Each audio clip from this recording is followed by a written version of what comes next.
Hey, YouTube. I'm making this actually really in response to Tarl Warwick, Styxhexenhammer666. Um, Dang, wish I had the book handy. Maybe I do. Okay, give me 2 seconds. Where is it at? There it is. Okay. Okay. Boom. Okay, this guy, John Loftus. All right. What everybody who sees this has to do is look up John Loftus and look up either America's Nazi Secrets or look up the Secret War Against the Jews. Um, Now, John Loftus, not necessarily a Zionist, but he supports the existence of the state of Israel. Overall, I do too, because I'm generally, I agree with ethno-nationalism to some extent. Um, this idea that like the Middle East is just this pristine thing, you can't touch it, and this and that, and my whole thing is no. The Muslims never have a moral standing on anything ever. It just Islam has never ever has a moral standing on anything. You can't say, oh well, Islam really, they you shouldn't do that because that'll hurt the Muslims' feelings. You should never give a shit about that. It's not like the Western world in any way, shape, or form. The very concept of fair play just simply does not exist in that entire moral construct. That's a Western idea. They only like that idea because the West abides by that idea. And this is very important that people get. The Muslim Brotherhood is a fascist organization left over from like pre-World War II fascist ideology spread by Germans and the Turks throughout the throughout the Middle East. Well, mostly through the Middle Eastern part of the This is where, like, the Ba'ath Party is a pan-Arabian party, if I remember correctly. It is fascist in its origin. Um, People want to talk about the Kurds and their fondness of communism. No, same shit. They were also a part of the soft agreement on fascism back in the day. They were willing to make deals and compromises so as to support the Young Turks movement. In the Arab world, you go along to get along, and a lot of people were down with fascism, mainly because of Jews who were moving to Jerusalem from like the late 1800s through like the 19 really I mean up until like 1939 practically, or 1941, to the point where, I mean, there was hundreds of thousands. There's almost 1 million Jews in Jerusalem at a certain state, I think, or like 500,000. And so the PLO, another organization, is fascist. Its origin was fascist. Yasser Arafat changed his name to Yasser Arafat. He went by a different name when he was the second-hand man to the Mufti of Jerusalem. Now, if anybody has a problem with this, just look up the Mufti of Jerusalem. All of this goes back to the Gehlen Network, the Nazis that we recruited after World War II, who are part of the intelligence apparatus. They set up GSG-9, if I remember correctly, the Gellenschaftenheit or something like that. It's something along those lines. The GSG-9, it's basically like the MI6 or the CIA or the counterterrorist CTU of Germany. He also set up Gehlen's network also, and Gehlen himself ended up setting up most of the counter-communist intelligence apparatus in Eastern Europe and in Europe in general. Within no less than 10 years, he had reassembled like hundreds and hundreds of former Nazis to within the CIA. Skull and Bones organization is not called Skull and Bones. That's not what it is. It's a fraternity that's based in Germany, and Skull and Bones is lodge number 322. That's why the number 322 is that, and this is known. This is actually a known thing. There's not some big secret or mystery to this. This has actually been relatively well documented. That's what this is all about. Kissinger, Zbigniew Brzezinski. This is like all of these people are in some way tied back. And then there's all sorts of motherfuckers who've been a part of European governance. Remember, Angela Merkel was a Stasi person. I guarantee you there's something stinking and rotten that involves her with this too. This is basically, and so now all of it comes down to Ukraine. Everything about this comes down to Ukraine. That was the whole thing. Soros and the Maidan in Ukraine, all this was meant to buckle Russia. It was meant to destroy Russia's chances of creating the South Stream through Turkey. It ruined their plan of what was called the North Stream. And that was going to be a pipeline, a series of pipeline outlets that was supposed to be in Cyprus. It was going to be pipelines that would go all the way out to Cyprus. Cyprus was going to get rich. That's a big part of this, is because Turkey turned on Russia, helped us. Cyprus fell apart. If you look into Cyprus, you'll find that at the time what they were saying was that there's all this mysterious Russian money in the banks. That's what the press here said. The press basically made it sound like that the banks in Cyprus were hiding Russian money, Russian mob money, or something like that.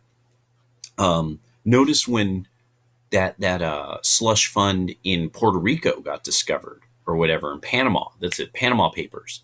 Notice that stayed in the news like 5 minutes. It was like it was in 10 seconds that shit was gone. That's what this is about. We are trying to make Russia look like it's up to all sorts of skullduggery. Russia is literally fighting for its future existence. It will not exist if it does not win whatever this is that's going on, this international fight against the globalists. Just like Hitler and the globalists who supported him then, which would have been the Bush family, which would have been the Walkers, Dulles. I mean, most of the major Ford, all these forces that were IBM. That was the big one. Remember, IBM IBM became IBM because of the Nazis. Bayer, Merck, all of these giant companies that are medicine companies, they just wouldn't be around if America hadn't kind of were like, well, yeah, all that stuff you did, we could just put that to the side. Now the Germans are okay. We've got them under control. We have our bases, we have our colonies in Germany, our bases. They won't step out of line. Japan won't step out of line. We have our military colonies there, and now they can't build up a military. Everything's fine. Ukraine, the Maidan thing and all that was George Soros. We know it was George Soros, and more and more we're finding out there's massive anti-civilian war crimes committed under our aegis. Because remember, most of the people we appointed, fundamentally, a bunch of people to run that country.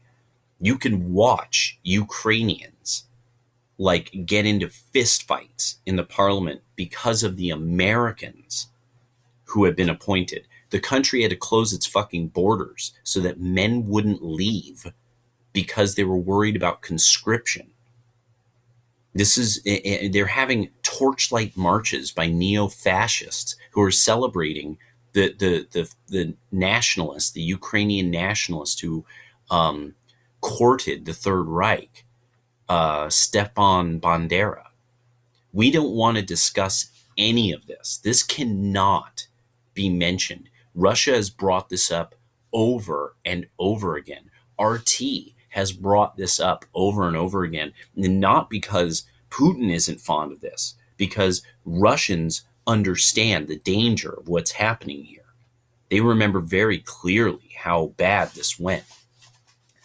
And there's basically a lot. I'm thinking most of the Visegrad group in Eastern Europe is figuring this out.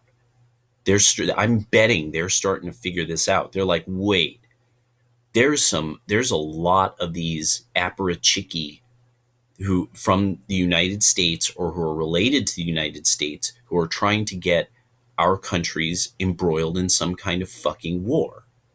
And Poland that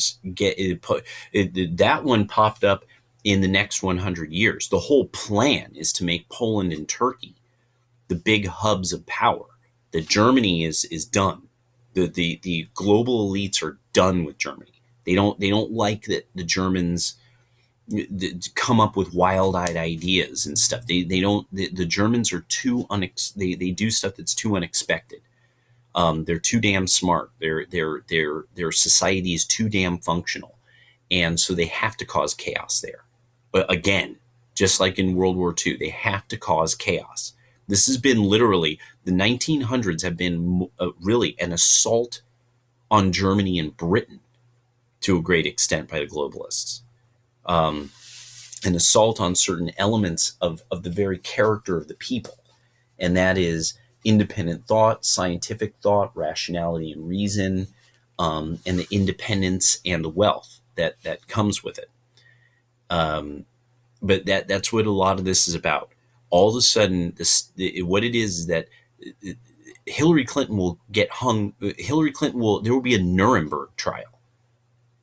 I mean, like, people aren't getting this. There's been civilians killed in Ukraine by the Ukrainian junta that we sponsored via the Maidan. Remember, the American left was totally down with the Maidan. Still, I think the real news is still acting like the Maidan was the shit.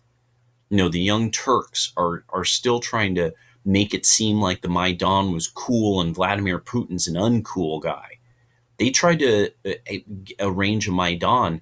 Was it Soros and a bunch of leftists in Russia tried to arrange one in Moscow, and that shit didn't happen. That's why that one guy got clipped. That there was basically, he started fucking with people who were way outside of, who were way beyond his pay grade, is what it's looking like.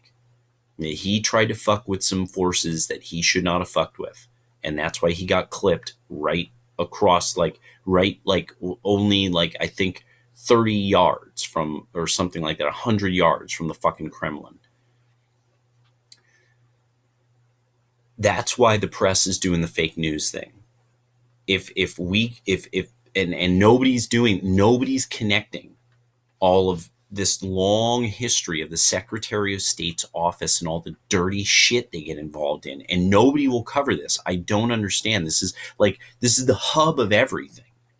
Alex Jones, why he keeps going into fucking far Earth orbit about so many things when it's like, just talk about the history of the fucking Secretary of State's office.